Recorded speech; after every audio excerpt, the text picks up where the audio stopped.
Bueno, buenas tardes, compañera y compañero Miguel y al estudiante Nicolás que nos acompaña.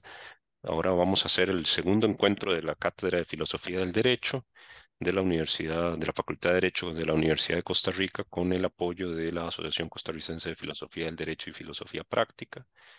Eh, y bueno, lo que vamos a conversar es un poco el texto que estamos viendo en pantalla, que va a ser comentado por la profesora Sofía Cordero Molina. Entonces, adelante.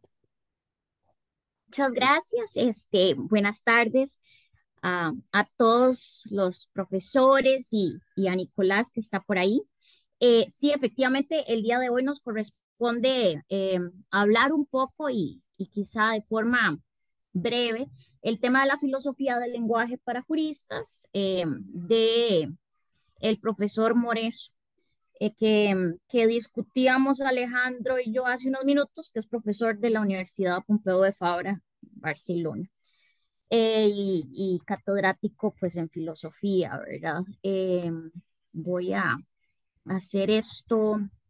Si tienen dudas, me interrumpen, pero voy a quitar como esto para que sea como un poco más sencillo. El contenido de la presentación es muy básica, es un tema de aclaraciones preliminares. Posteriormente estaría hablando un poco de semiótica, la cual el texto la divide en tres, en el tema de sintáctica del derecho, la semántica del derecho y la pragmática del derecho. Y por último, un poco acerca de las indeterminaciones. Pues bien, comenzamos con lo que serían las aclaraciones preliminares. Aquí ya eh, creo que podemos aparecer ahí ya que... Bien, un poco se parte de la premisa de que la existencia del derecho depende del lenguaje. Básicamente se ve al derecho como una forma o instrumento, por así decirlo, de lo que sería un discurso jurídico y que si bien es cierto, se puede influir en los comportamientos de las personas sin tener lenguaje, la forma más habitual viene a ser, digamos, por medio de este.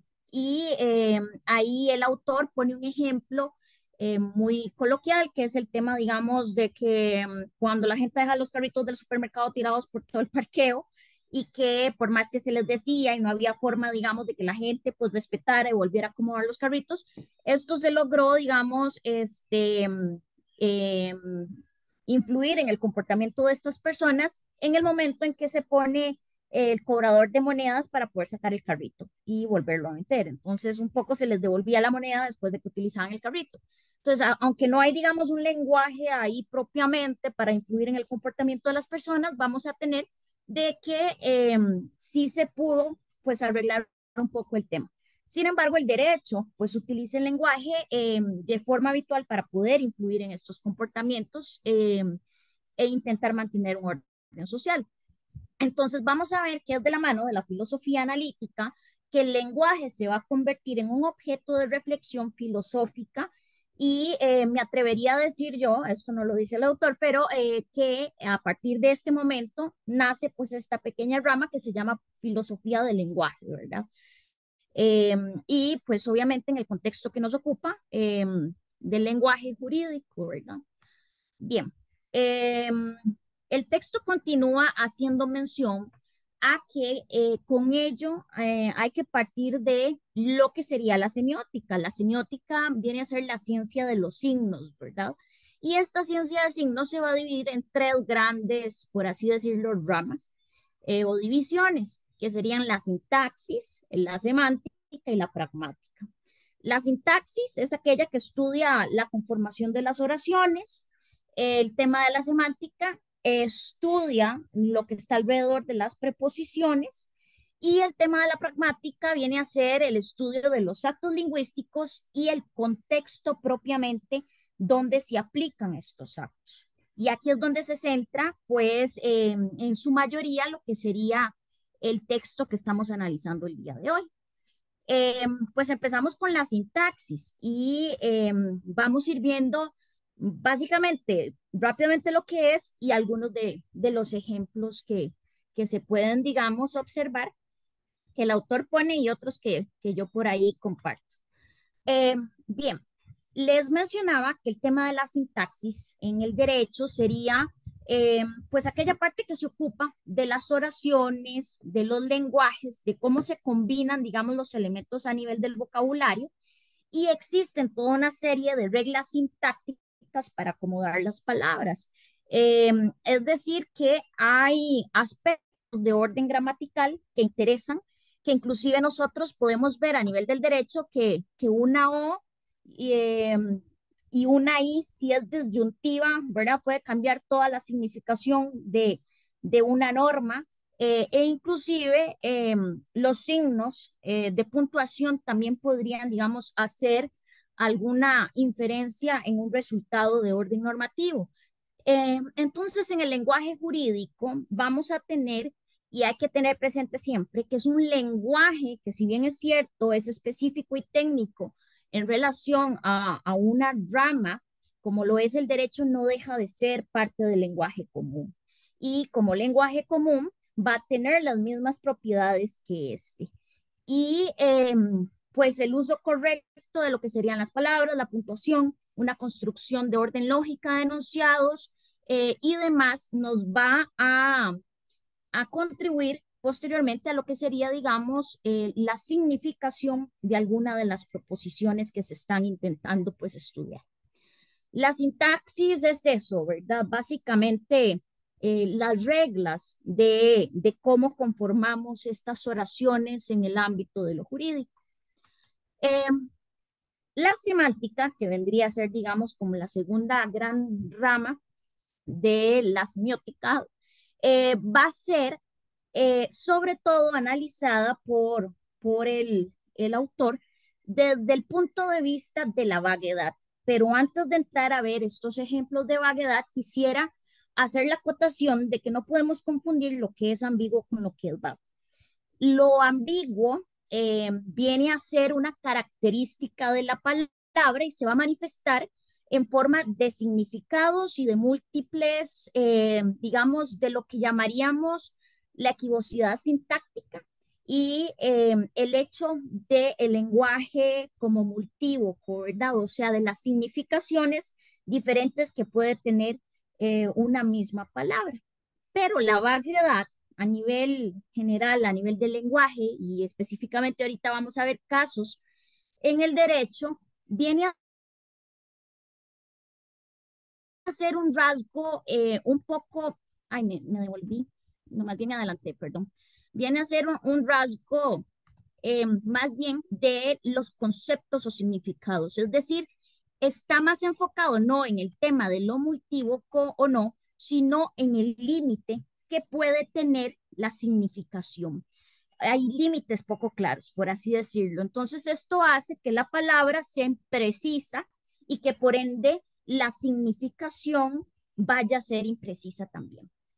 Entonces, sabiendo la diferencia entre ambigüedad y vaguedad, vamos a pasar a ver algunos ejemplos propiamente de lo que son vaguedades en el derecho, que son expuestos a nivel de la lectura. Y aquí puse los ejemplos de forma coloquial.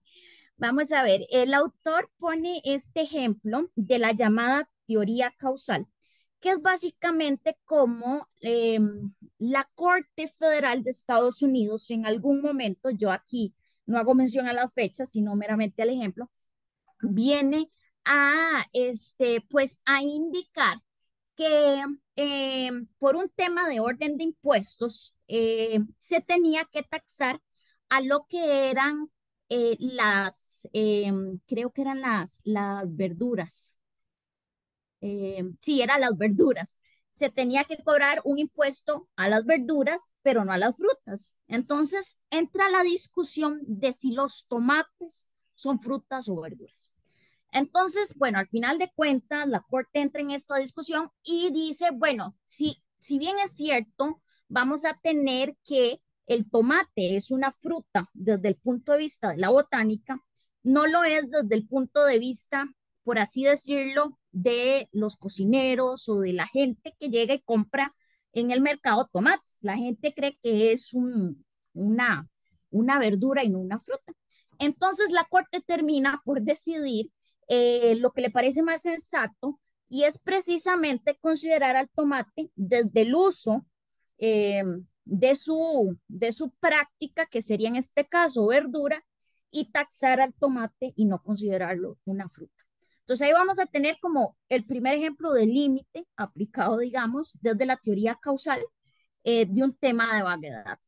Si el tomate es fruta o verdura y sus implicaciones a nivel de lo que serían impuestos. Tenemos otro de los ejemplos de vaguedad, que es la famosa paradoja de Sócrates, que también es llamada la paradoja del montón.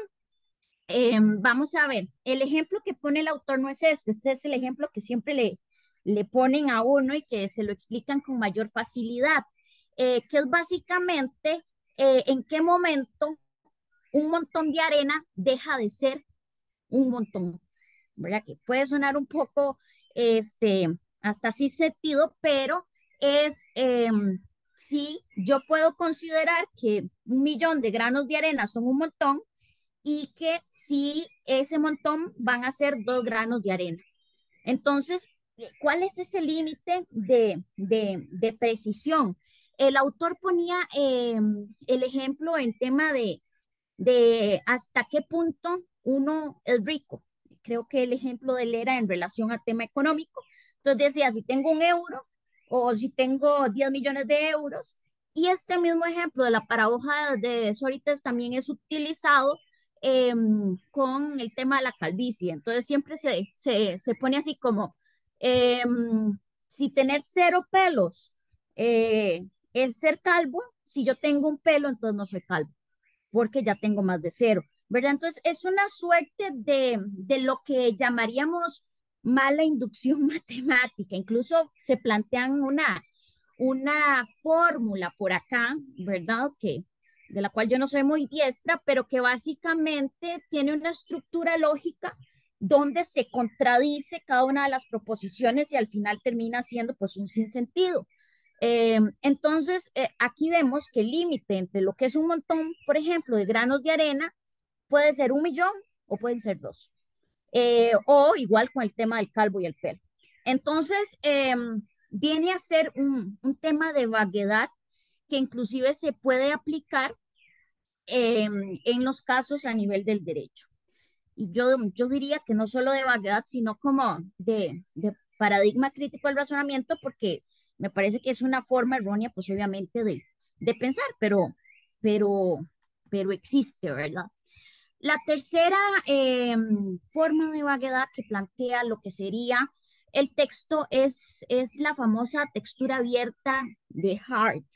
Y aquí vamos a tener en, en cuestión como en el derecho hay incontables conceptos vagos, desde los que podríamos mencionar lo razonable, proporcional, diligente, degradante, conceptos que básicamente poseen un núcleo de certeza y al mismo tiempo una penumbra de duda, lo que ahora llamaría, digamos, conceptos jurídicos indeterminados, ¿verdad? Donde básicamente volvemos a tener la vaguedad a nivel del límite. Y ejemplos, digamos, de orden práctico sería acá, eh, que se establecía como en la legislación española, es un agravante del delito de homicidio el utilizar un disfraz.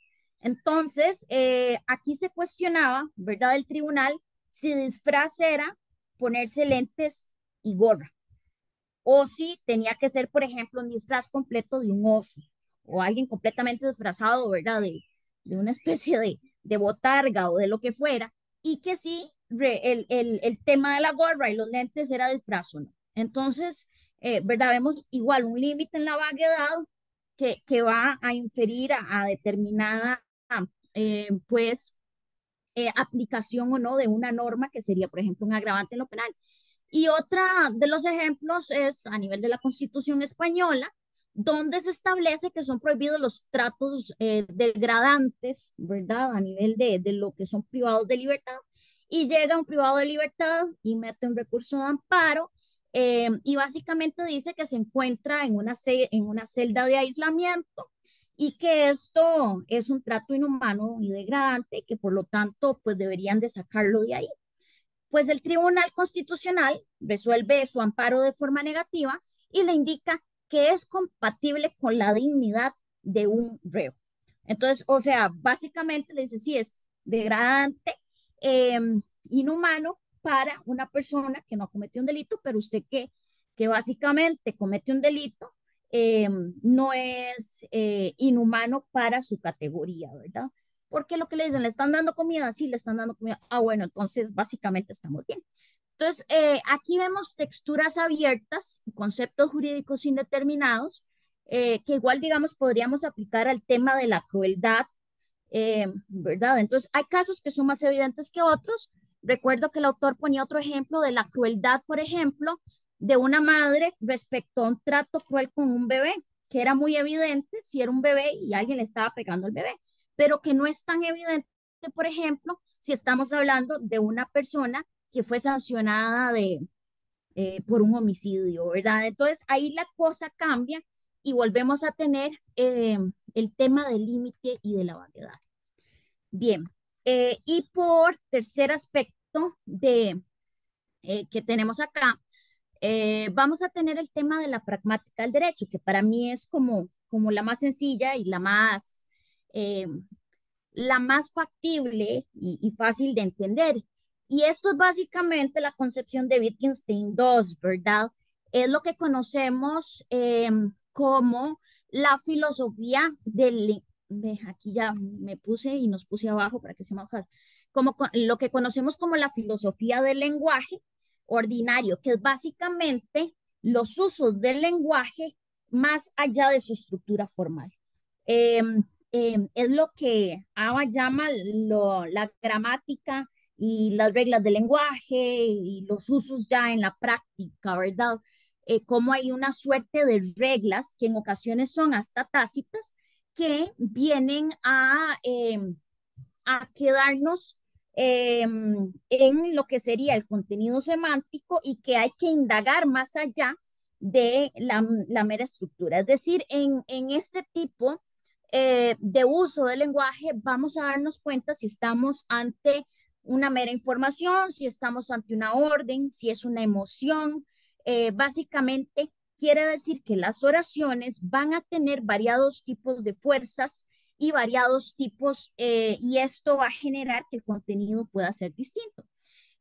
Pues bien, básicamente es importante porque el derecho prescribe, ya esto lo sabemos, normas que van a regular comportamientos y este uso del lenguaje no produce oraciones que sean ni verdaderas ni falsas. Es que esto es importantísimo, ¿verdad? Tenerlo claro. No hay ni falsedad ni verdad en esto, sino que simplemente estamos ante estructuras diferentes de descripciones del mundo del es, donde esta estructura va a cambiar, mientras en un mundo del es, por así decirlo, vamos a tener palabra a mundo, en las prescripciones vamos a tener mundo a palabra. Es decir, en este mundo del es serían aspectos meramente descriptivos, mientras que en el mundo del debe ser, que es el mundo del derecho, vamos a encontrarnos con prescripciones donde veremos al revés, mundo, palabra. Y es como cambia, digamos, la estructura a nivel pragmático.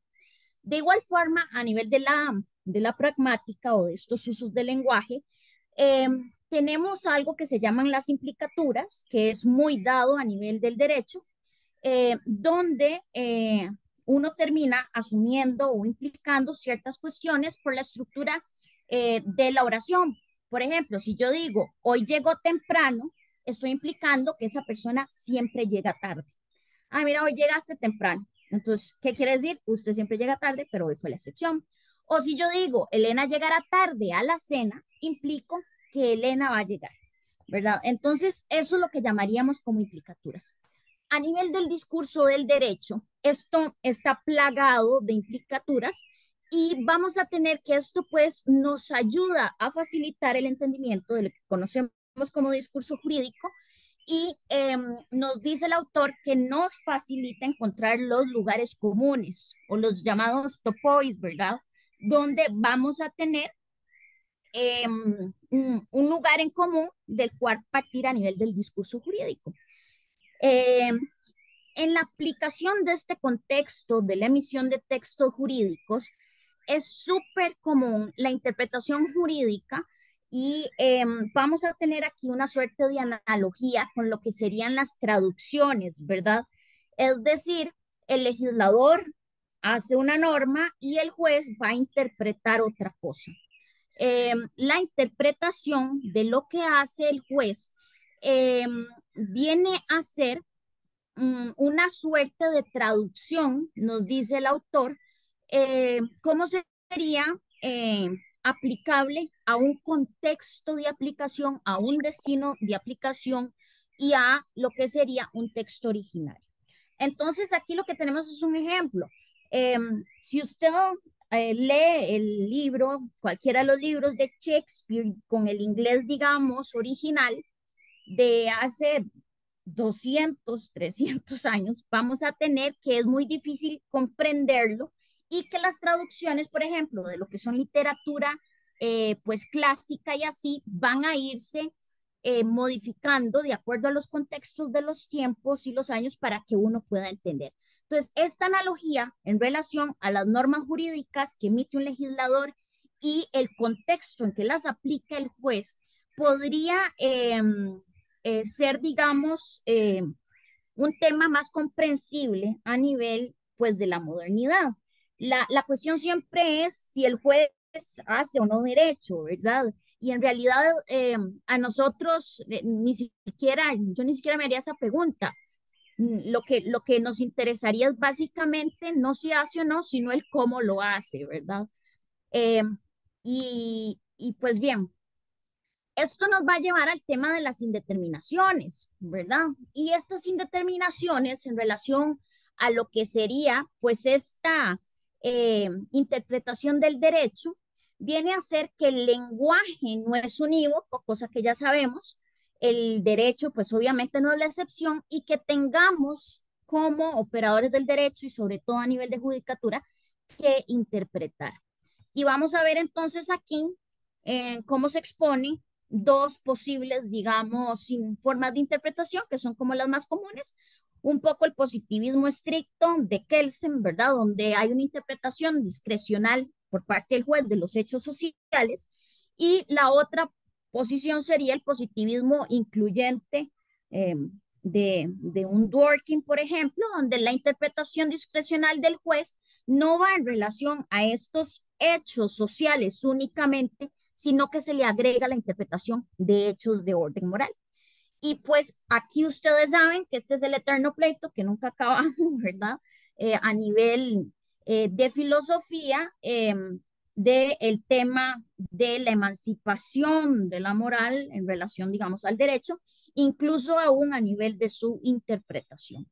Pues ahí finaliza lo que sería el artículo, viene a ser como muy rápido, una pincelada en relación a cuestiones de lenguaje jurídico y aspectos que hay que tener en cuenta. Eh, y pues por acá terminamos. Me encantaría escuchar los comentarios de ustedes. Gracias, Sofía. ¿Qué pensás, Miguel? O Nicolás o Cristian, obviamente.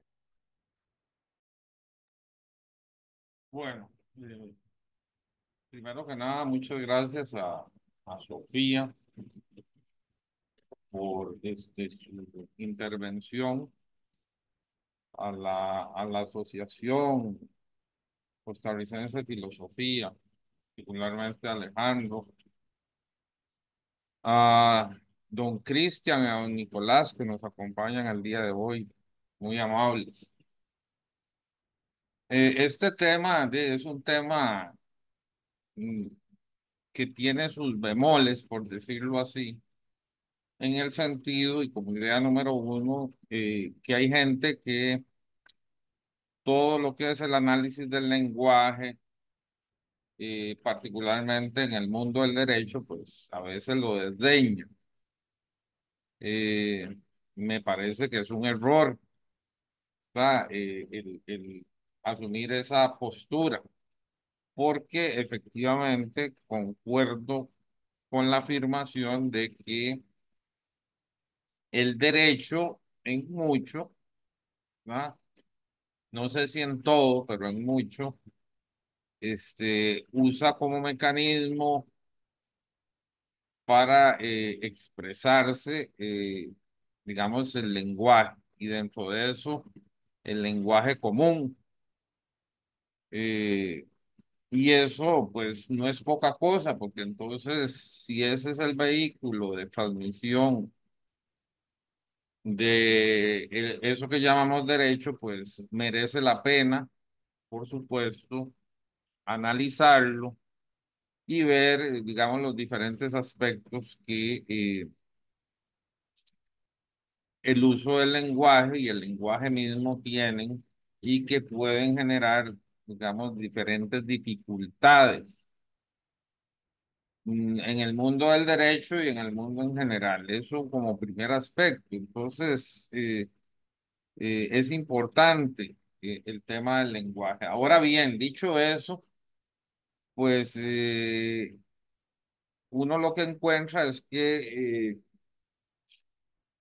al plantearse esta distinción entre lo que es la sintaxis, la semántica y la pragmática, por supuesto que ahí la cosa se comienza a complicar, porque, por ejemplo, una obra como la del profesor Ferrajoli, pues todo el mundo lee el tomo uno, el tomo dos, ¿verdad? De su teoría del derecho y su teoría de la democracia, pero el tomo tres, ¿verdad? Ya ahí la cosa es diferente, puesto que él hace un esfuerzo desde el punto de vista lógico, casi que lógico matemático, para sustentar sus planteamientos. Entonces, ese tomo tercero requiere, por supuesto, de una atención diferente a la que normalmente en el mundo de los abogados implica, pues, tratar de entender, digamos, la teoría. Yo siempre he dicho que y ahí, si alguien va a cuestionar la teoría que plantea Ferrajoli, por poner ese ejemplo, podemos poner otros, no se vale, digamos, no hacerlo desde, o dejar de lado ese tomo tercero, ¿verdad? No se vale. O sea, si yo voy a criticar a Ferrajoli, aparte de la crítica general, tendría que decir, bueno, esta formulación que usted hace en torno a tal cosa, pues tiene esta deficiencia lógica, por ejemplo. Estamos, pero bueno, el estar en ese nivel de conocimiento y en ese plano, digamos, de la sintaxis, pues no todo el mundo lo hace. Entonces, desde esa perspectiva, creo que siempre, y es una segunda idea, tendemos a quedarnos, como bien decías vos, Sofía, en el plano de la pragmática en el mejor de los casos, ¿verdad? Y pues en ese ámbito, eh, creo yo que la posibilidad de distinguir al menos los temas que tienen que ver con la vaguedad del lenguaje y la indeterminación para una persona que se dedica al derecho, incluso en el ámbito práctico, pues es muy útil. Es muy útil porque en esos ámbitos de vaguedad o de indeterminación, pues se abren, como bien vos decías, posibilidades de significación a la hora de expresar un argumento en la praxis jurídica. Argumentos que en no pocas veces pueden generar que nos movamos, ¿verdad? Desde el proceso concreto en el que estamos, en que los jueces involucrados y las partes que han intervenido en el proceso, pues tienen tal vez una significación que parece que eventualmente todos coinciden, pero que, digamos, una eventual significación diferente a partir de estos análisis, pues puede, digámoslo así, dar un golpe de timón, no solo en el proceso mismo, sino que pueda escalar, por decirlo así, a un planteamiento en que se dice que hay una inconstitucionalidad, por ejemplo, de una norma que se está aplicando en ese proceso que se está desarrollando. Entonces, en síntesis, solo para hacer una primera intervención, eh, creo que es importante el análisis del lenguaje, por supuesto, pero también, por las razones que ya he dicho, pero también creo que no, digamos, no nos podemos circunscribir solo a eso. Digamos, es un elemento importante, pero no necesariamente es el único elemento que en el derecho deberíamos tener en consideración. Bien, bien, te digo un par de cosas, Sofía y Miguel y compañeros. Digamos, como decía Sofía, el texto plantea, ¿verdad?, esta distinción entre sintaxis semántica y pragmática como niveles del estudio sobre el lenguaje, ¿verdad? Em, pero yo soy de la opinión, y bueno, y no, pues no solo yo, pero, o sea, le copio esa idea a otra gente, pero yo soy de la opinión que últimamente el propio fenómeno de la comunicación lingüística, ¿verdad? No tiene esa división. Los elementos sintácticos, semánticos y pragmáticos están íntimamente relacionados entre sí, o sea, son una unidad, digamos, es una división analítica. Y por ahí, y hay puntos, y esto se ve en que hay puntos y preguntas sobre las cuestiones sintácticas y sobre las cuestiones semánticas que no se pueden lograr, no se logran responder si no se han interrelacionado y contextualizado pragmáticamente, ¿verdad? Em, entonces, el fenómeno mismo de la comunicación es unitario para mí. Podemos analíticamente distinguirlo y a veces es útil distinguirlo, ¿verdad? Pero en sí mismo es un fenómeno unitario en que se interrelacionan lo que analíticamente distinguimos como sintaxis semántica y pragmática. Y digo más, digamos, yo por lo menos soy de la opinión que en buena medida, en especial la semántica, ¿verdad?, es dependiente de la pragmática, del nivel pragmático. O sea, si nos preguntamos qué quiere decir, ¿m? ¿Qué quiere decir una cierta expresión? En último término, para determinar cuáles son las reglas semánticas que están vigentes con respecto a esa expresión, lo que vamos a tener que determinar cuál es el contexto pragmático en que esa expresión está utilizándose. ¿M? Ninguna expresión tiene significado como en el vacío. Siempre tienen significado en un contexto pragmático determinado. Em, Y eso de una vez me da pie como para dar un comentario sobre lo de la ambigüedad y la vaguedad también, que es que eh, a mí me parece importante que notemos, digamos, que la vaguedad y la ambigüedad no son problemas per se del lenguaje, ¿verdad? Son características de los lenguajes que tienen un papel importante. O sea, así en general, en los lenguajes tienen un papel importante. La vaguedad, por ejemplo, es la que permite una serie de transformaciones en los usos del lenguaje, significativos del lenguaje. Son problemáticos en un contexto pragmático determinado, en el cual venimos y decimos, ah, no, sí, bueno, esta palabra es ambigua y nos está generando un problema. Entonces, no nos estamos entendiendo. O este concepto es vago y aquí nos está generando un problema porque no sabemos cómo clasificar esto, ¿verdad? Pero, por ejemplo, venir y decir que una palabra es ambigua así en el aire, ¿verdad? Sin contextualizar en qué contexto, pues sí, las palabras son ambiguas en el contexto de un lenguaje natural, pero eso no es un problema. El problema es entonces, en un contexto pragmático determinado, por ejemplo, un juicio, ¿verdad? Entonces, ¿un juicio de qué? Un juicio penal en Costa Rica, un juicio penal en Costa Rica sobre ciertos temas, ahí cierto término es ambiguo, es problemáticamente ambiguo. Ahí sí, eso nos permite, o sea, esto sí es una cuestión que nos permite un análisis y enfrentar un problema. Caso contrario, la ambigüedad y la vaguedad son características del lenguaje, no necesariamente problemáticas. Y bueno, esos son dos comentarios iniciales, un poco conectándolos también con lo que estaba señalando Miguel.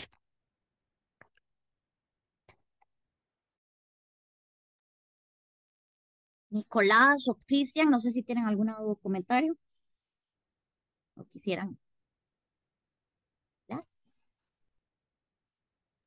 Eh, sí, si don Cristian no tiene, yo tengo allí un mini comentario. Tratando de polemizar así lo mejor que yo pueda, me parece que cuando sostenemos la idea de que el derecho al lenguaje, también habría que preguntarse qué características debe tener el derecho para que pueda considerarse lenguaje. Y esto es algo que vengo pensando tal vez un poquitillo desde que lo vimos en verano, ¿verdad, profe Alejandro? Eh, pero a lo que llegué es que se puede decir que el derecho al lenguaje, si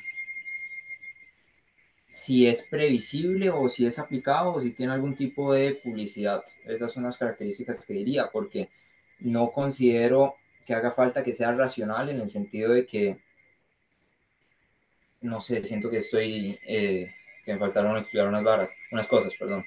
Eh, pero sí diría que para que sea lenguaje tiene que ser por lo menos previsible y aplicado. Ese es el mínimo. No sé, tenía esa idea. Cristian, vos, creo que no. Hay No, una todo pues, claro. ah, hola Cristian, ¿tenés algún comentario? No, no, todo bien, gracias. Ok.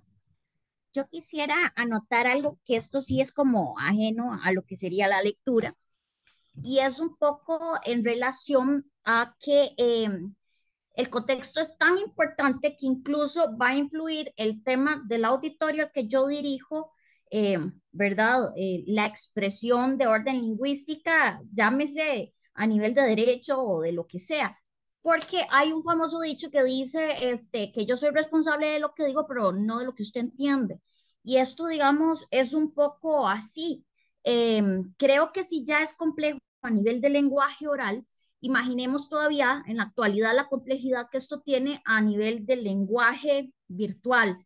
Es tan dado, digamos, ahora el tema de los WhatsApp, que inclusive hasta le ponemos tono a un mensaje de texto y esto tiene equivocaciones, la gente se enoja. Y ni pensar, digamos, el tema de los emojis, donde la comunicación que ha tenido miles de años de evolución se ha reducido a un emoji, a una carita feliz, triste, etcétera. Entonces, creo que el contexto es tan importante en este aspecto porque eso va a determinar el tema de orden persuasivo, el tema de orden emotivo, y inclusive va a dar, digamos, también como un vuelco al discurso en sí mismo. Entonces, siempre hay que tener en consideración eso. Y en relación al lenguaje, yo siempre he considerado de que el derecho como discurso jurídico es así básicamente y en términos muy sencillos, como un cuchillo, era un cuchillo que me sirve o para partir una cebolla, una fruta o para metérselo a una persona y asesinarla, ¿verdad? O sea, es un instrumento, como lo es un cuchillo, un martillo. El lenguaje tiene ese poder, ¿verdad? Creo que el lenguaje tiene poder en el sentido de que es transformador, pero sí es importantísimo y coincido con lo que dicen los profesores en el sentido de que es difícil desvincularlo, ¿verdad? Es una estructura de categorías a nivel de doctrina para entender, las categorías son útiles o inútiles, ¿verdad? Nada más, pero sí a la hora de la hora es muy difícil que uno esté pensando en, ah, mira, esta es la semántica, aquí tenemos la pragmática, eso no sucede en la práctica, pero sí creo que a nivel de filosofía crítica, por lo menos debemos de tener la consideración de la importancia del lenguaje en relación a lo que sería la capacidad de poder higienizar o hacer potable ese lenguaje para saber lo que hay detrás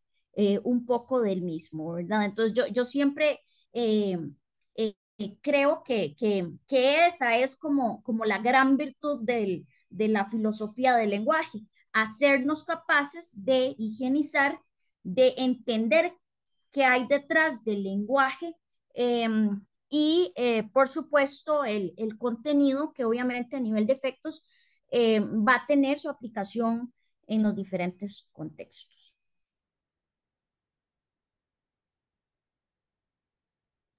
No sé si alguien tiene algo más No, que sí, agregar. bien eso que decís. Eh, Sobre Nicolás, digamos, lo que dice Nicolás, pues no sé, Nicolás, tendríamos que hablar más ampliamente. No termino de comprender qué, pero lo único que yo te diría es que yo por lo menos yo no creo que el derecho sea, si con derecho queremos decir ordenamiento jurídico, ¿verdad? Yo no creo que sea un lenguaje, creo que se expresa en lenguaje. Creo que el derecho se expresa, el ordenamiento jurídico se expresa en lenguaje. Eh, pero bueno, eso nos metería ya como en una discusión muy profunda también de sobre qué es un lenguaje y cosas así, ¿verdad? Eh, sí tiene que, digamos, que el derecho se formule en lenguaje, habilita, el lenguaje tiene la disposición no garantizada, pero de ser público, en el sentido de ser, ¿verdad?, compartido. Pero es una disposición que tiene el lenguaje de hacer público los mensajes que transmite.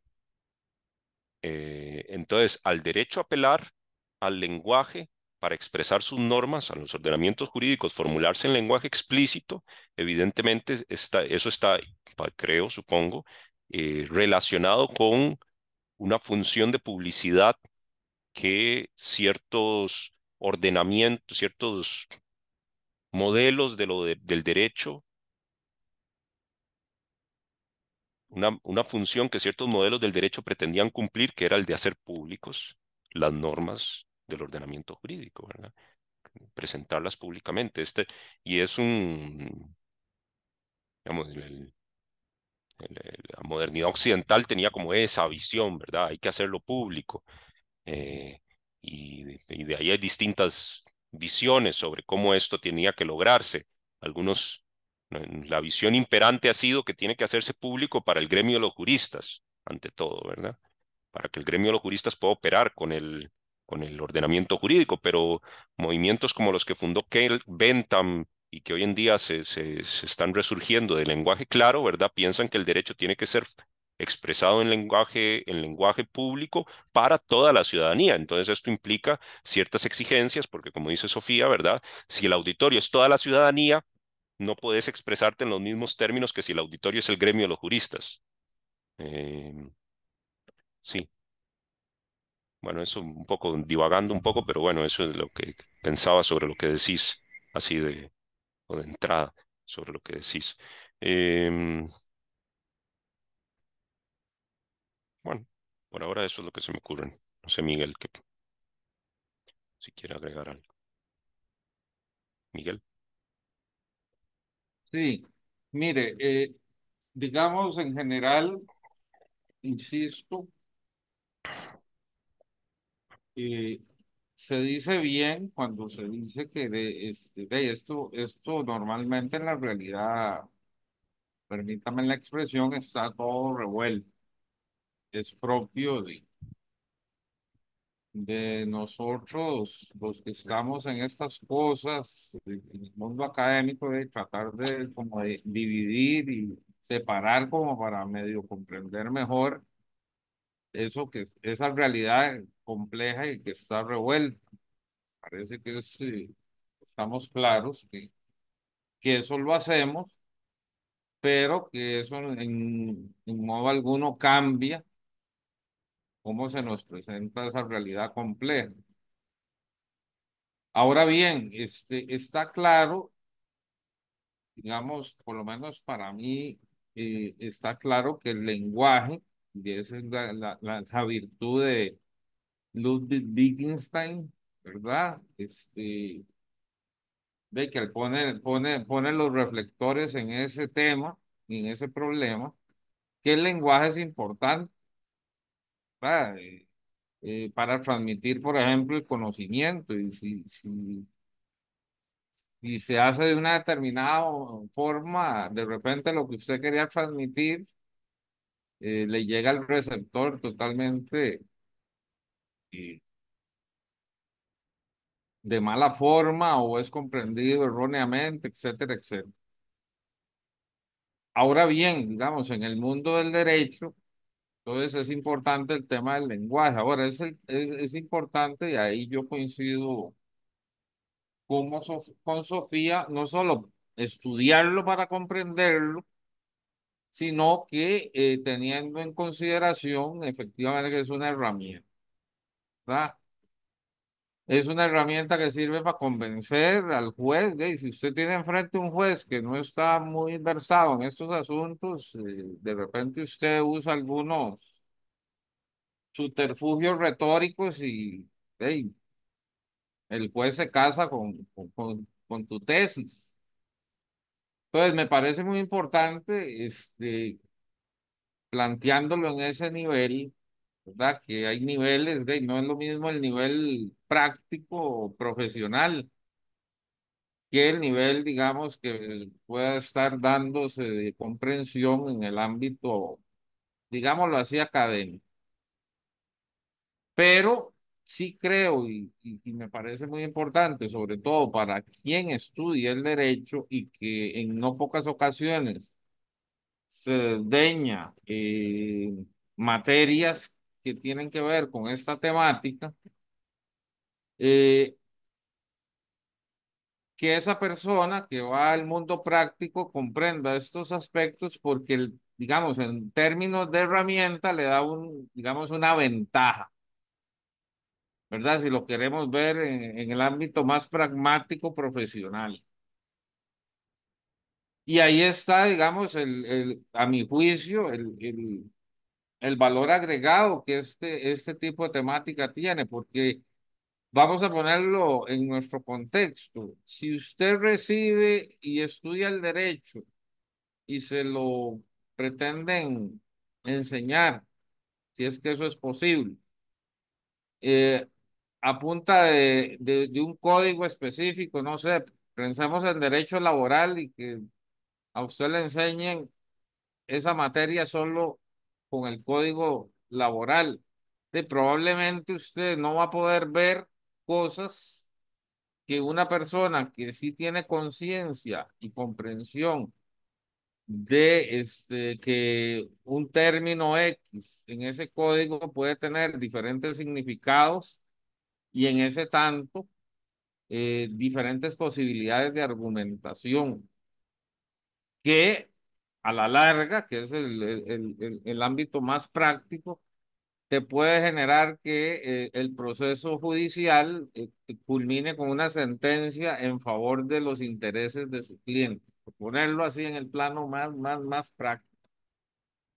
Entonces, ese vínculo, o sea, ese vínculo que viene de la filosofía y que termina ahí en ese ámbito más práctico, el problema que tenemos, y creo que ustedes lo habrán vivido, eh, no solo como estudiantes, sino como profesores y los estudiantes que nos acompañan. Este, el día de hoy, lo habrán vivido en el sentido de que no muchas personas tienen la posibilidad de hacer, permítame la expresión, ese recorrido que va desde la filosofía, que mucha gente considera que es estar ahí en el cucurucho de una montaña, ¿verdad?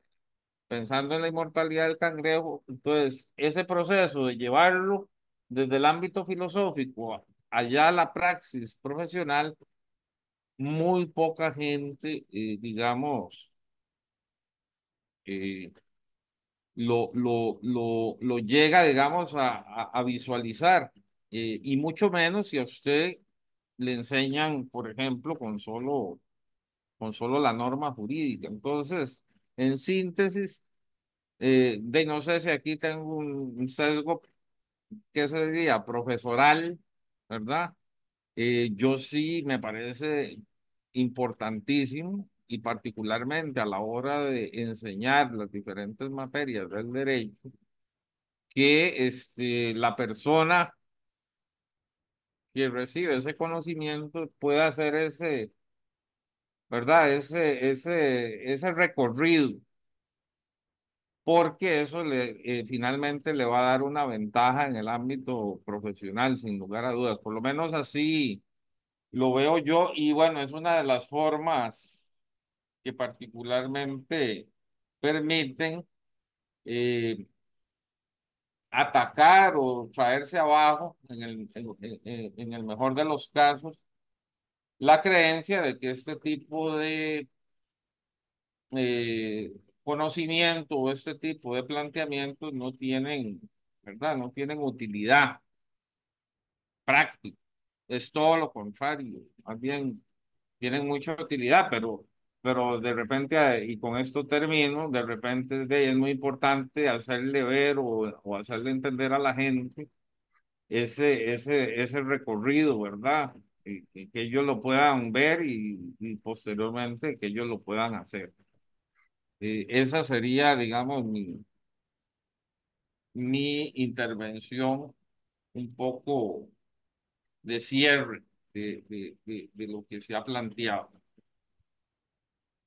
Bien, bien, yo creo, digamos, que vendría bien que hubiera algún grado de sensibilidad con respecto a indeterminaciones, sean lingüísticas, sean lógicas, que presentan los ordenamientos jurídicos tal y como son articulados por las autoridades jurídicas, que estaría bien que hubiera sensibilidad en especial en la educación, digamos, profesional para la profesión del derecho. Em, exacto, en las indeterminaciones que vienen de los ordenamientos jurídicos tal y como son formulados por las autoridades jurídicas. Vendría bien y vendría bien porque haría probablemente técnicamente más sutiles a los operadores del derecho. Ahora bien, yo también creo, digamos, que, que, que es imprescindible, ¿verdad? Que comprender la operación de estas indeterminaciones y de estos fenómenos lingüísticos, ¿verdad? Y cómo posicionarse, no ya como operador jurídico, sino como jurista, cómo posicionarse ante lo que quieren decir estas indeterminaciones para con el derecho y la profesión del derecho.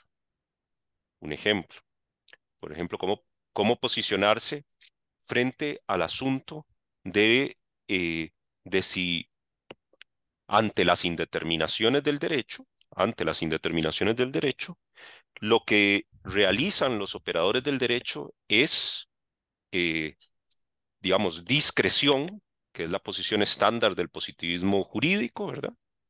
O si lo que realizan en realidad es integración moral, que serían las visiones del positivismo incluyente y del antipositivismo en especial, ¿verdad? Tipo Atienza, ¿m? Que lo que creen es que, o que lo que sostienen es que ante las indeterminaciones del ordenamiento jurídico, en realidad lo que sucede, dirían, es que el ordenamiento jurídico, diría gente como Dworkin, más o menos, o dworkinianos, el ordenamiento jurídico no son solo las normas que aprueban ¿verdad? Las autoridades, sino que son también un conjunto de cuestiones morales a las cuales la persona aplicadora del derecho debe acceder y ha de acceder para tomar su posición. La posición, reitero, de Kelsen y así sería, no, ahí lo que hay es discreción. El derecho, o sea, cuando hay indeterminaciones hay discreción y entonces hasta que tomó la posición el operador, reaparece el derecho, ¿verdad? Reaparece el derecho.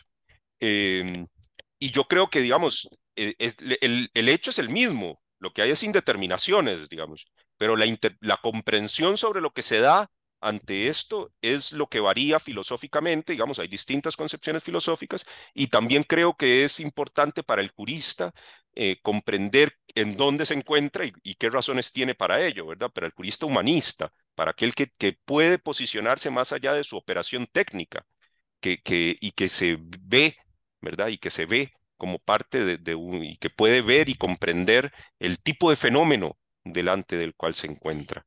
Eh, mm, no sé si esto es algo así como un complemento, tal vez un poco polémico con lo que dice Miguel, pero yo lo vería como un complemento, pero tal vez Miguel lo vea como una, como una crítica, no lo sé, digamos, pero bueno, eso. No, no, para nada, no veo. Es que estamos hablando, dirían por ahí, de lo mismo, pero usted pone los reflectores particularmente en esos aspectos, pero me parece que estamos en la misma línea. Eh, yo defiendo, digamos, a ver, que esta cuestión que tiene que ver con el análisis del lenguaje y todo, digamos, es relevante, es importante, pero también digo que es un aspecto, permítame la analogía, es un trozo de la pizza, pero no es la pizza, ¿verdad? O sea, hay que tener en cuenta el trozo y ver que, digamos, que está ahí, forma parte de la pizza, pero no, digamos, es que hay personas, hay grupos que entonces terminan diciendo que ese trozo de la pizza es la pizza y no, no funciona así desde mi perspectiva, ¿verdad? O sea, el derecho contempla otros fenómenos. Uno de esos tiene que ver con el lenguaje. Yo no tengo la duda en eso, pero no es el único, ¿verdad? Ese sería, digamos, mi punto en torno a esto y por eso creo que, por supuesto, coincidimos en ese aspecto. Eh, hay otros aspectos que tienen que ver con lo jurídico que merecen, digamos, también atención.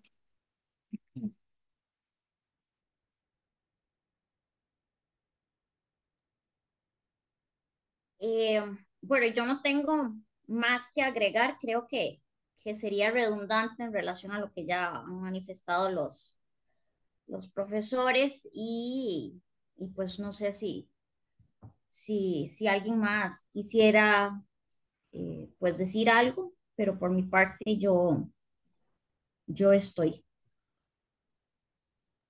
Gracias por la reconstrucción, Sofía. Muy bien, o sea, me pareció y muy bien los ejemplos. Hay algunos ejemplos divertidos también, los Sí, que sí, rescataste unos especialmente divertidos desde sí. la lectura. Siempre creo que la forma más sencilla de explicar es con ejemplos, y más si son absurdos, porque se le queda a la gente muy grabada. Sí, Entonces, claro, lo de los tomates es sí, muy divertido, ¿verdad? de, Porque la idea de de- fondo era el de deseo de poner cobrar. los impuestos, claro. Exacto. Eh, Y claro, la gente empezó a decir, seguro los agricultores empezaron a decir, no, vean, pero los botánicos dicen que son frutas y nada, ¿verdad? Impuestos.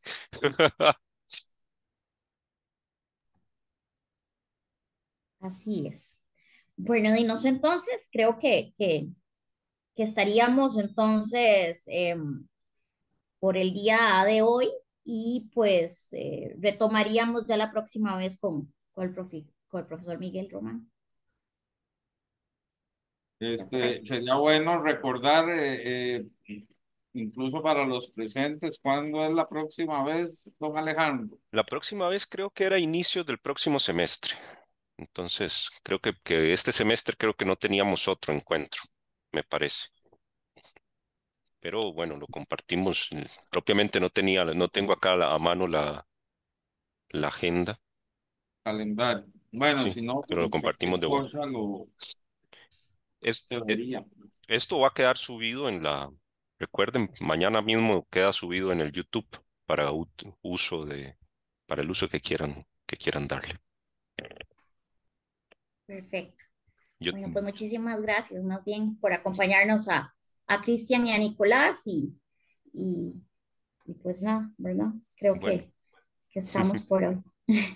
gracias. Excelente, Buenas, excelente buenas esfuerzo. tardes. Muchas gracias. Gracias Gracias, a Miguel. todos. Que Gracias, Sofía. estén bien. Hasta luego.